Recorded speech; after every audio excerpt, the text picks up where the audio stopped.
So you're a female author, obviously, describing the very masculine world of football, the politics, the culture, and the money. Did you come across any issues or challenges as you were writing the book? Yes, I mean, I wanted to write about football precisely for those reasons. Football occupies a huge space in public life. It's intrinsically linked with politics, with money and big business these days. It's a huge industry. And yet at the community level, it can offer great hope. And I'm really interested also in sort of fan-owned clubs and the women's game as well. As a woman writing about that world, I was always going to come at it with a different feminist perspective. And for me, sometimes the challenge was getting the balance right between what's hopeful about football, the way it draws people together, the positive impacts that it can have on the community, and also some of the negative stuff that goes along with it, the corruption, the sexism, the racism that's still a part of the modern game. And in some ways, as a fan of football myself, I found myself, putting my politics to one side. Could I, asking myself that question, could I put my politics to one side? And what would happen if you had to do that as a person in your public and your professional life?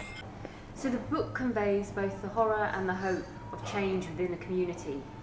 How do you think that it reflects modern life? I think we carry hope and horror with us everywhere we go, in communities, in our own personal lives. There's always good stuff and there's always a dark side. And that idea that in any kind of community we see small, hopeful green shoots of change, but it often gets overweighed by what's happening on a national and international political stage. So we look at big issues like Trump and what's going to happen as a result of Brexit, and we see horror, and that horror often balances out what's hopeful in the world. And I'm really mindful of the idea that we need both. We need both hope and we need critical thinking about what's happening in our world.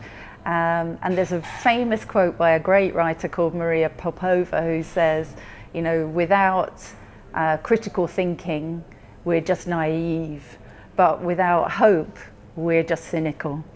So somewhere in between that idea of hope and horror is a space where we don't know what might happen and we could influence what might happen, and that uncertainty is actually a really force for good in my view, and that's what I try to convey in the book. So my characters are dealing with hope and horror, and they're trying to find their way, navigate their way to a better place, and ultimately that was my challenge as a writer, and I hope when readers read the book that they'll get a sense of, that for themselves. Where do they find the balance between hope and horror, and what does hope mean to them, and how could they change things in their own communities?